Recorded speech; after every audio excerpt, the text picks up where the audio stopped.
thinking about the timeline thus far when it comes to anything LLM, AI ops related, how we actually utilize these tools and these underlying models, it's gone something like at a high level, we have a model and you can either train your own model, which costs, millions of dollars, or you utilize somebody else's model, GPT, Claude, Gemini, whatever.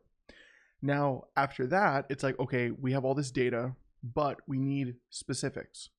And then we either fine tune it or we create a RAG, retrieval augmented generation. Okay, so and that's great because now we have this model and we have a RAG and we can put in, whatever application we're using to build around whatever we're using it for AI purposes to say, hey, these are some specific docs or this is some specific information that you need to make this whole thing work.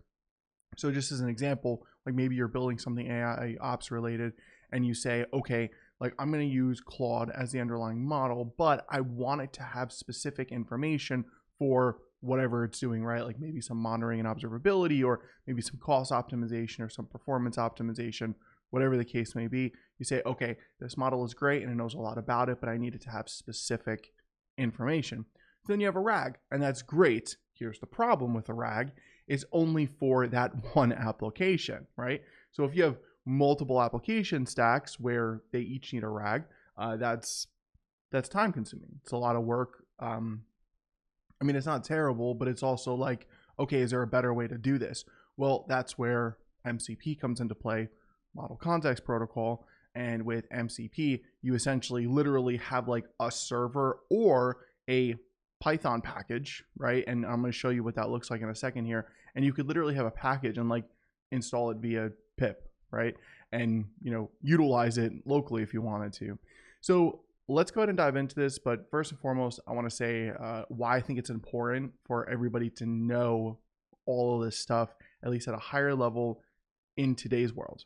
I found this post on the ChatGPT coding subreddit where it reads something along the lines of, I don't think I can write code anymore because it made me not know what I was doing.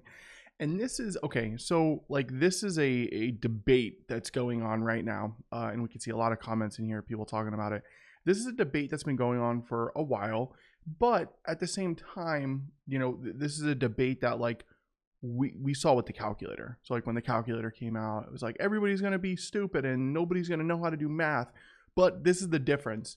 Yes, like things automate and things get easier, but like with the calculator, for example, that was for, certain calculations, right? It was for certain formulas, for certain mathematical algorithms, but people were still, out there on the whiteboard. Physicists were still writing everything out. It wasn't a drop in replacement. Whereas for a lot of at least new projects, vibe coding, whatever you want to call it, I usually like to call it AI generated coding or AI generated code. It could quite literally be pretty close to a drop in replacement. Now, I'm not saying like have AI generate the code and then you just go and you drink mojitos in Hawaii. You still got to go and you got to look at the code. Like anytime that I generate AI generated code, I always have to fix something. And it might not be something like super crazy or big, but it's always something. And we can see a lot of people kind of talking about that in here where they're like, okay, I'm using these AI tools to generate the code. And I think the important factor here is like people are feeling like, oh, like I'm losing it. I'm not, I'm losing these skills. And so then you got to ask yourself like, okay, are these skills still important to know how to write code and all that? Now, I do want to take a step back and say, okay, what's the point of code? Well, and I don't know if anybody saw it or said it in here. I'm kind of looking to see if, anybody's saying it in here in any capacity. This is a good one. Like you're not writing code line by line anymore, but you still understand the principles, which is the point. In effect, you're still coding, but just with natural language. I don't think it will matter if you know how to exactly write a JS query to SQL base from scratch, but you still do know what you're querying for. And again, I think this is important because taking a step back for a second, right? Like pure computer science, what's the goal? Okay, I write an algorithm and I need a way to prove that algorithm, right? Like, and I need a way to figure out what that algorithm is going to be. Is it going to be, if we're talking big O notation, is it going to be ON? Is it going to be O log n? Is it going to be ON to the power of 2? Like what is this thing going to be? And the way that we represent those algorithms is via code. So coding was never like it was never the purpose. The purpose was, okay, I have this algorithm and I need to use a tool to fact check it. I need to use a tool to see if it's legit or if it's just theoretical. And that's the big difference between the engineering that we do and the engineering that a theoretical physicist does, or a mechanical engineer, or another form of engineering. We actually have a way to see if our algorithm is going to work prior to starting the work. Okay, so that's always been the point of code. The point of code has always been, hey, I need to test this thing out. Like, I need to test this theory out. We're all in a boardroom, right? Or we're all whiteboarding, and we're saying, okay, this looks good. Is it going to work? Let's go try it, write some code. So you still need to have those skills, okay? And this is why I think it's super important to at least dive into MCP from at least a higher level perspective. So taking a look here, this is the EKS MCP server, just as an example, okay? So it's using UV. UV is a great package manager if you don't want to use pip. It's for Python. It's written in Rust, and it's much faster. So really cool one there. And you can see, there's a bunch of configurations here for this MCP server. And there's a really good doc here from AWS that goes over and outlines all the key functionality pieces that you have within your MCP server. Now, I forget where it is, but there is a funny piece in here. Well, I found it funny that pretty much said, hey, don't create secrets with this because it's going to get fed to the model. So that's a really good thing to keep in mind. If you're using MCP, it's still using an LLM underneath the hood. And that data could be fed to it. All right, so how do you actually utilize this thing? Well, what's pretty cool is, I think it's here. Well, this is one of them, but hold on a sec. Oh, here it is. Okay, I have it up. It's literally a pip package. How cool is that? It's a Python package, and you just bring it down. I don't know. I think that's really cool. You hear MCP server, and you're thinking oh, this is a server that I'm hitting, but that's not always the case. Sometimes it's literally a package, and I'm going to show you what that looks like in a second. This is some of the code base here. You can see for the MCP server. So for example, for this one with the Kubernetes APIs, you can see what it's hitting in here, which is awesome. Oh, this is another tool, but the question now is, okay, how do you build an MCP server? And the gist is there are two ways right now: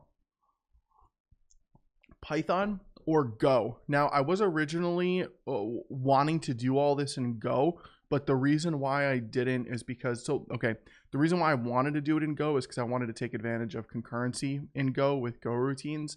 But what I learned was MCP is primarily a lot of IO, input output. So it's not intensively hitting the CPU in any way that concurrency, you'll see a big jump from a performance perspective if you're really focused on concurrency.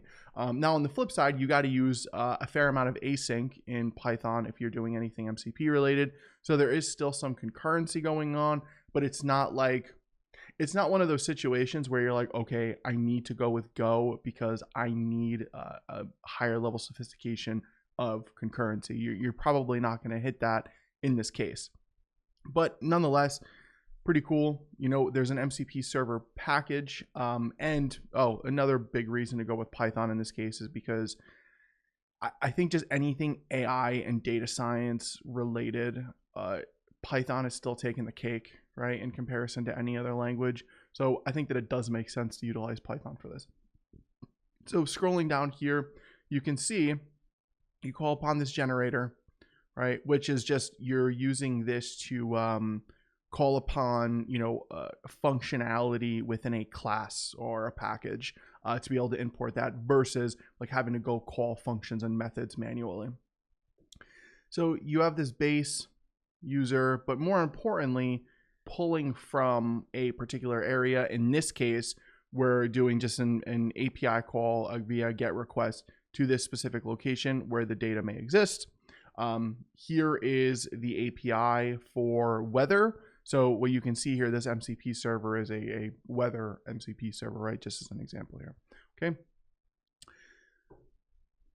So Python, right? Utilize the Python SDK. There's a model context protocol org, and then you can utilize the Python SDK repo to do what we were just looking at with the weather app. Okay.